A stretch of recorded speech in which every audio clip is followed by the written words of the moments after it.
إن الحمد لله الحمد لله الحمد لله نحمده ونستعينه ونستغفره ونؤمن به ونتوكل عليه ونعوذ بالله من شرور أنفسنا ومن سيئات أعمالنا من يهده الله فلا مضل له ومن يضلله فلا هادي له ونشهد أن لا إله إلا الله وحده لا شريك له ونشهد أن سيدنا وحبيبنا وشفيعنا وسندنا ومولانا محمد أرسله بالحق بشيرا ونذيرا وداعيا إلى الله بإذنه وسراجا منيرا وصلى الله تعالى على خير خلقه محمد وعلى آله وأصحابه وأزواجه وذرياته وسلم تسليما كثيرا كثيرا أما بعد فأعوذ بالله من الشيطان الرجيم بسم الله الرحمن الرحيم ولا يغتب بعضكم بعضا أيحب أحدكم أن يأكل لحم أخيه ميتا فكرهتموه قال النبي صلى الله عليه وسلم الغيبة أشد من الزنا صدق الله العظيم وصدق رسوله النبي الكريم ونحن على ذلك من الشاهدين والشاكرين والحمد لله رب العالمين بوقار علماء کرام، معزز سامعین نظام، بزرگوں، نوجوانوں، ساتھیوں اور معصوم بچوں، جیسا کہ آپ حضرات بخوبی جانتے ہیں کہ اللہ رب العزت اپنے ایمان والوں بندوں سے بڑی محبت کرتا ہے، ان سے بڑا پیار کرتا ہے، اور محبت کرنے کی دلیل یہ ہے، ان سے پیار کرنے کی دلیل یہ ہے کہ اللہ رب العزت نے ہمیں ایمان والا بندہ کہا، ہمیں ایمان کی دولت سے سرفراز فرمایا، ہمیں ایمان کی دولت سے نوازا، اور ہمیں امت محمدیہ کی امت میں پیدا کیا۔ یہ اللہ کا بڑا احسان ہے، یہ اللہ کا بڑا شکر ہے، یہ اللہ کا بڑا فضل ہے کہ اس نے ہمیں انسان بنایا، اشرف المخلوقات بنایا، اشرف المخلوقات میں سے ایک بہترین انسان بنایا، ایک اپنا بندہ بنایا، اور بندہ بھی کیسا، جس سے بڑی محبت اللہ ہم سے کرتا ہے، ورنہ اگر اللہ چاہتا ہمیں کوئی انسان نہیں بلکہ بندر بنا سکتا تھا، کوئی جانور بنا سکتا تھا۔ یہ اللہ کے بڑے فضل کی بات ہے کہ اللہ نے ہم سب کو ایک انسان بنایا اور امت محمدیہ اپنے نبی کی امت میں پیدا کیا۔ لیکن میرے بھائی، مجھے گفتگو کیا کرنی ہے؟ مجھے گفتگو یہ کرنی ہے کہ جو میں نے قرآن کریم کے اندر جو آیت کریمہ تلاوت کی ہے، میرا اور آپ کا اللہ کیا فرما رہا ہے؟ وَلَا يَغْتَبْ بَعْضُكُمْ بَعْضًا،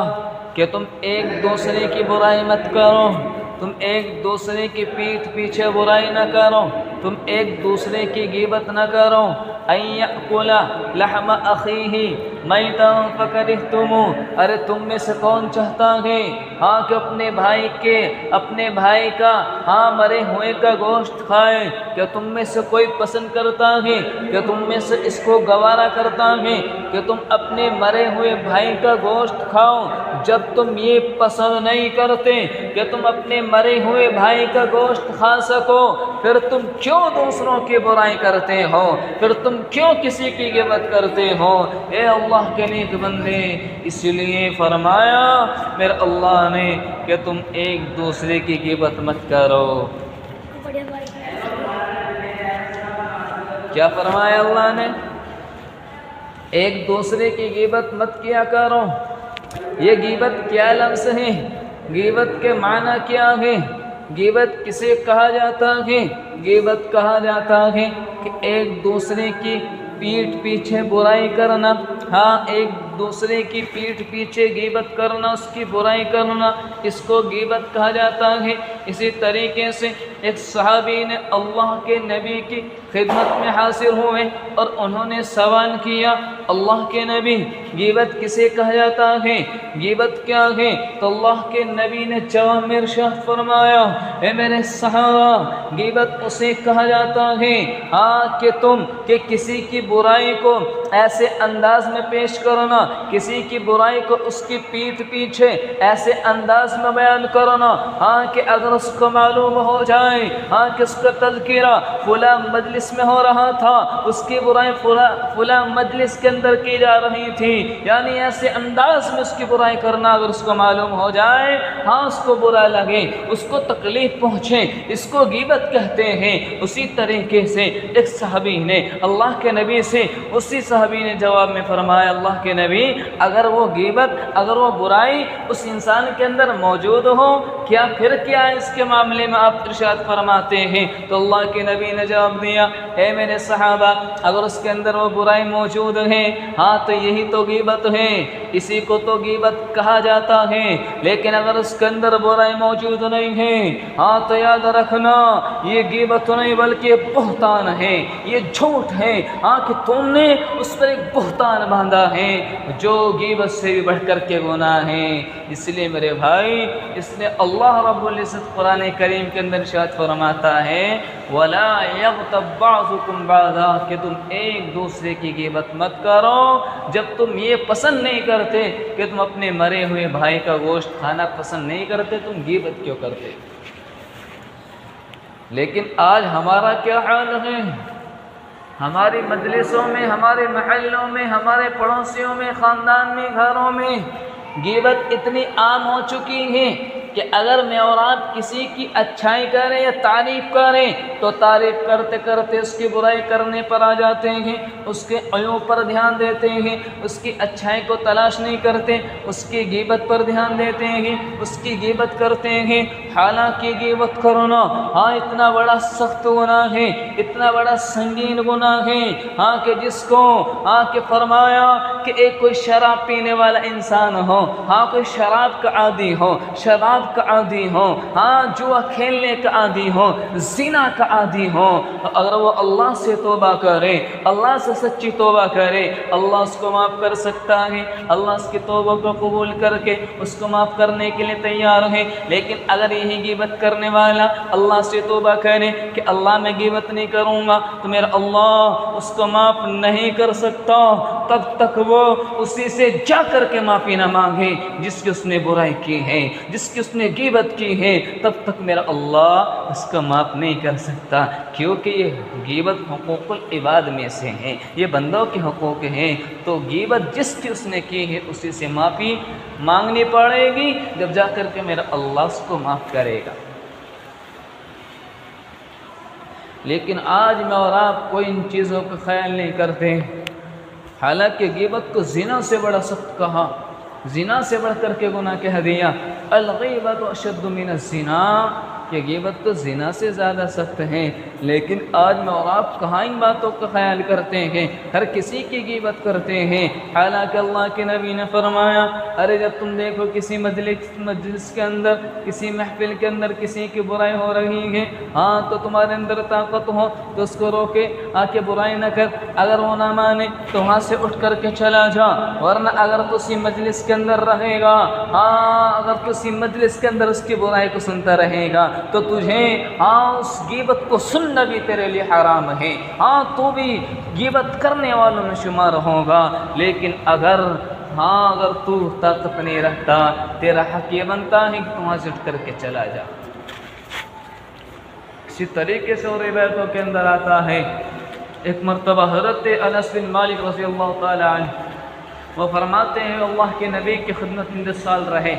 10 سال انہوں نے اللہ کے نبی کی خدمت کی۔ انہوں نے فرمایا کہ اللہ کے نبی ارشاد فرما رہے تھے کہ اللہ کے نبی نے ارشاد فرمایا کہ جب مجھے معراج کی رات پر لے جایا گیا تو میں نے دیکھا تو میرا گزر کچھ ایسے لوگوں کی طرف سے ہوا، میں ایسے لوگوں کے پاس سے گزرا ہاں کہ جو اپنے چہروں کو اپنے ناخنوں سے نوچ رہے تھے، جو اپنے چہروں کو اپنے ناخنوں سے نوچ کر کے کھا رہے تھے۔ ہاں تو اللہ کے نبی نے جبرائیل سے معلوم کیا، اے جبرائیل یہ کون ہے جو اپنے چہروں کو اپنے ناخنوں سے نوچ کر کے کھا رہے ہیں؟ یہ جبرائیل کون ہے؟ جبرائیل بتاتے کیوں نہیں یہ کون لوگ ہیں؟ ہاں تو جبرائیل اللہ کے نبی سے فرمایا اللہ کے نبی یہ وہ لوگ ہیں کہ جو دنیا کے اندر لوگوں کا گوشت کھایا کرتے تھے، جو دنیا کے اندر لوگوں کی آبروں پر حملہ کیا کرتے تھے، یعنی لوگوں کی غیبتیں کیا کرتے تھے۔ اس لیے میرے بھائی یہ دوسروں کی برائی کرنا، یہ غیبت کرنا، جو انسان دوسروں کی برائی کرتا ہے، غیبت کرتا ہے تو اس کا حال بھی یہی ہوگا، ہاں کہ اس کو جہنم کے اندر دھکایا جائے گا۔ کیونکہ قرآن کریم اللہ کے نبی نے ارشاد فرمایا، روایتوں کے اندر آتا ہے لا يدخل الجنة قطان، کہ چغل خور جنت کے اندر داخل نہیں ہو سکتا۔ جب وہ جنت کے اندر داخل نہیں ہو سکتا تو کہاں جائے گا؟ اس کا ٹھکانہ تو جہنم ہوگا۔ جیسا کہ اللہ کے نبی نے جبرائیل سے معلوم کیا، جبرائیل یہ کون ہے جو اپنے چہرے کو نوچ کر کے کھا رہے ہیں؟ اللہ کے نبی سے جبرائیل نے فرمایا یہ وہی تو لوگ ہیں جو دنیا میں غیبتیں کیا کرتے تھے۔ اب ذرا اندازہ کریں کون پسند کرتا ہے کہ ہم جہنم کے اندر جائیں؟ ہاں کون پسند کرتا ہے ہم جہنم کے اندر جائیں اور اپنے چہرے کو اپنے ناخنوں سے نوچ کر کے کھائیں؟ جب کوئی پسند نہیں کرتا پھر تم دنیا کے اندر کیوں دوسروں کی غیبتیں کرنا پسند کرتے ہو؟ ہاں جب تم نہیں پسند کرتے، ہاں کہ تم اپنے مرے بھائی کا گوشت کھانا پسند نہیں کرتے، پھر تم کیوں لوگوں کی غیبتیں کرتے ہو؟ پسند بھی نہیں کرتے جہنم میں جانا اور گناہ کو چھوڑنے کے لیے بھی تیار نہیں، جہنم کو تم پسند بھی نہیں کرتے اور غیبت کرنے کے لیے بھی چھوڑنے کے لیے تیار نہیں۔ ایسا تو نہیں ہو سکتا، ایک کام تو چھوڑنا پڑے گا میرے بھائی۔ اگر جنت تمہیں چاہیے گناہ سے بچ کر کے اللہ اس کے رسول کے مطابق مجھے اور آپ کو زندگی گزارنی پڑے گی، ورنہ اگر میں نے اور آپ نے گناہوں کو نہیں چھوڑا، ان غیبتوں سے اپنے آپ کو نہیں بچایا تو کل قیامت کا میدان ہوگا جب میرا اور آپ کا اللہ، ہاں جب کل قیامت کے میدان میں بہت سارے لوگ ہوں گے کہ جنہوں نے دنیا کے اندر غیبتیں کی ہوں گی، لوگوں کی برائیاں کی ہوں گی، ہاں اور انہوں نے ہاں دنیا کے اندر نیکیاں بھی کی ہوں گی، بڑے اچھے اعمال کیے ہوں گے، نمازیں بھی پڑھی ہوں گی، تہجد بھی پڑھے ہوں گے، ذکر اذکار بھی پڑھے ہوں گے، ہاں ذکر اذکار بھی کثرت سے کیے ہوں گے، لیکن جیسے ہی کل قیامت کے میدان میں ان کو پل صراط کے راستے سے گزارا جائے گا، جو لوگ جنتی ہوں گے وہ پل صراط کے راستے سے گزر کر کے جنت میں چلے جائیں گے، لیکن جو لوگ جہنمی ہوں گے وہ جہنم سے ہاں وہیں سے کٹ کر کے جہنم میں گر جائیں گے۔ اور جو لوگ ہاں اب ان کو گزارا جائے گا، کچھ لوگ ایسے ہوں گے کہ انہیں پل صراط کے راستے سے روک دیا جائے گا، انہیں جنت میں جانے سے روک لیا جائے گا کہ جاؤ تم نے لوگوں کی جو دنیا میں غیبت کی تھی ان سے پہلے جا کر کے معافی مانگ کر کے آؤ، ان سے معافی مانگو جس کی تم نے غیبت کی تھی، جب تک ہم تمہیں پل صراط کے راستے پر نہیں چڑھنے دیں گے، ہم تمہیں جنت میں نہیں جانے دیں گے۔ اب ذرا اندازہ کریں میرے بھائی، غیبت کرنے والوں کو جنت میں جانے سے روک لیا جائے گا، پھر ہم کیوں اپنی جنت کو کھو رہے ہیں؟ دوسروں کی برائی کر کے کہ اپنے جنت کے راستے کو ہم ہلاکت میں ڈال رہے ہیں، اپنے آپ کو کہ جہنم کے اندر ڈال رہے ہیں، دوسروں کی برائیوں میں مبتلا ہو کر کے غیبتیں کر کے۔ اس لیے آج سے اللہ کے بندو توبہ کرو کہ وہاں سے کسی کی غیبتیں نہیں کریں گے، آج سے کسی کی برائی نہیں کریں گے۔ دعا کرتے اللہ ہم سب کو عمل کی توفیق عنایت کر دے، آمین۔ وما علینا الا البلاغ۔